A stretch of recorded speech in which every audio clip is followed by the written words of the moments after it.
Hello everyone, today's video is going to be an analysis of Brave Marian. I am going to share with you some maybe unconventional ways you can play with her, mainly by using the Null follow-up build, which I believe has a lot more potential than the Wings of Mercy one I am seeing everywhere. So here I am going to test Marian against another version of my Dark Defense, and if you're asking me, no, I am not going to play with Marian in either raid or fence, because I still believe this kind of skill is a mistake. Range units should not have been allowed to dance themselves or another unit. So this is why I think this is a bit unfair, but let me show you what you can do. If you're using Canto 2, this works. Let's say Brave Marian or Legendary Ephraim, or in Astra Season you have Canto 3 on Regain, and you can do that. So this actually means the gravity effect inflicting Freya doesn't matter, because she can attack someone.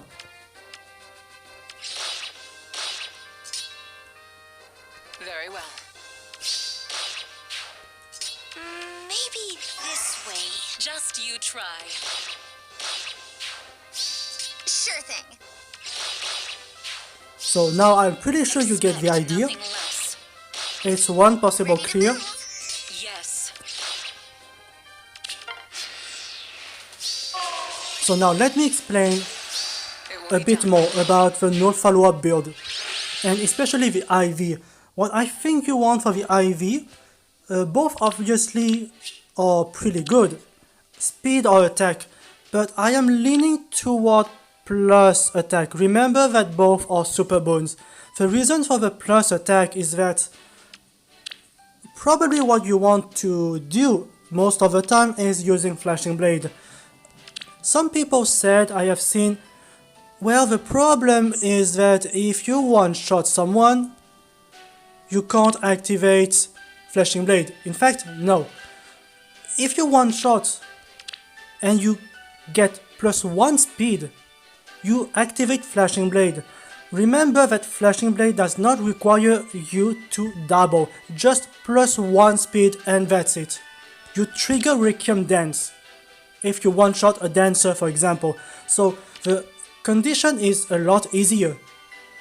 The reason for me to recommend you mainly plus attack IV is because Null follow-up has the potential to kill armor units. Not everyone will die obviously, but I looked at the simulation and actually Marian is good against some of them, like Felix and Brave Actor.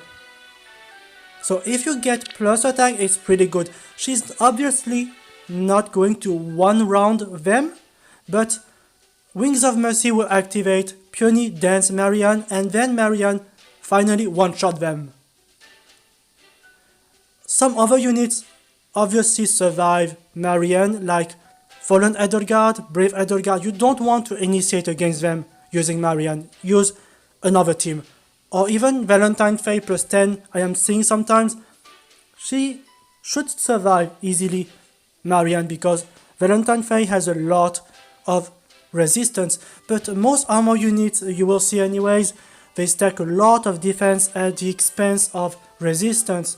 So having a no follow-up build for the Galeforce approach, having Marian initiate first, has the potential to destroy far safe defense, and I believe far safe defense is one of the most annoying ones to face. And if you're thinking not being able to one-round armor units with Marian is a problem, remember that you don't have to use Uller. I have Uller because she was a bonus unit last week, but you can use Dagger instead. Dagger gets infantry pulse, so Dagger gets 2 action, Sylvia 2 action, Marian 2 action, Freya 2 action. It's a total of 8 action. That's a lot. So this should be easy to clear your typical fast save armor defense. So having said that, another way you can play with Marian is using far save in offense. Right away. You want a good far save armor unit, obviously. You can play with, I guess, near save plus far save, but I am guessing if you have only one far save, this should work. Yes, of course. Main threats in general are range threats like the cavalries, so I think it's okay to have just one of them. I see. Ready. Okay. Very well. So this setup, for example, is quite interesting. Let me explain. Over there. For this kind of build on Marian, not only you want to keep Null follow-up and Flashing Blade, but you also want to change times pause for infantry Hexblade. If you have infantry Hexblade, you can run double life and death, or you can use, instead of sorcery blade, you can use blade session, and this gives Ule a lot of killing potential. But if you want to keep times pause, it's okay, you can use sorcery blade. Over there. The reasoning for not using times pause is that if you're attacking range unit anyways, they will counter attack. Okay, so if you have a Flashing Blade with Requiem Dance at 3 cooldown, you can still activate Requiem Dance on Ule. So let's look at Ule's positioning. She's positioned ideally for the next turn cleanup. If they want to attack Henriette, they have to attack from here or here. Or here.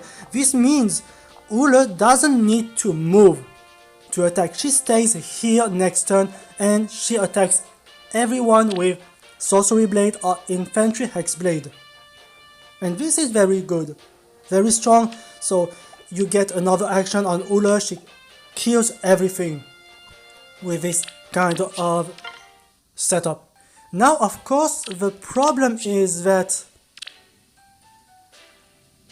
Ule is a light mythic. So if you're playing with Marian for, let's say, Astra season, you have to change your main damage dealer. I would say Water season, Chrome is a complete monster.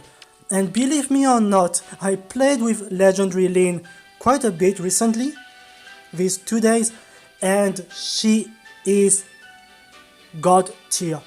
Don't listen to what people say, bad things about her. No, just play with her, you will see for yourself. She is disgusting, really. And if you add Hexblade into the equation, that's a lot better. Earth season, you have Legendary Arm. And he's pretty good if you consider that far save, near save allows him not to take hits. Ines is also a very good option for free to play, but I think George is probably better for than Ines, because you can get plus speed IV on George, plus speed build, null follow up, and I like George probably better than Ines because he inflicts -5 attack on foes within 2 spaces. So placing George forward means that Henriette, for example, takes 5 less damage per hit, so your far save armor will survive a lot better. So Hexblade George with maybe Deadeye, null follow up, I think he's pretty good. He's definitely a very good unit, supportive, and he has a good killing potential if you invest a lot more. So having said that, now with respect to AR defense, I think Marian is pretty good for Bridal Catria Bow. I don't have Bridal Catria, well, so I cannot show you that, but you can easily imagine what you can do. I think also in Dark Season, with the help of Pathfinder, she's pretty good with a rally. In general, I think you want Marian to get Ground Orders effect so that she can move eventually 3 spaces thanks to the Ground Orders effect. So here I am going to show you what you can do with this kind of map. You need a fortress placed here. That's very important, because if you have a Plumeria threatening this tile, what happens is that if I am going to bait Duoleaf and I have Rally Neisala with Near Trace, this guy will never move on the defense tile if this is threatened. It's kind of weird because usually the AI always prefer the defense tile for the best tile position. So if you place a fortress here, what happens is this. Yes. Neisala rallies and he uses the defense tile. And then Marianne will get the ground orders effect and attack Plumeria. And she will dance Neisala. I do not have Far Trace, but Far Trace is definitely interesting, I believe, for a range unit. Another possibility you can do is having, let's say, Marianne 7 slot and a dancer with SD near trace, like maybe, I don't know, Erdogan. So you have Erdogan dancing Marianne, and Erdogan will use the trace to move here. So this means Marianne attacks someone and she's going to dance Erdogan, and Erdogan is going to dance Marianne again, and Marianne attack yet another unit. So that's definitely an interesting setup. You can use Pathfinder, ground orders, aerobatics. This is the kind of skill you want on Marianne. Ground orders mainly, or Bridal Catria.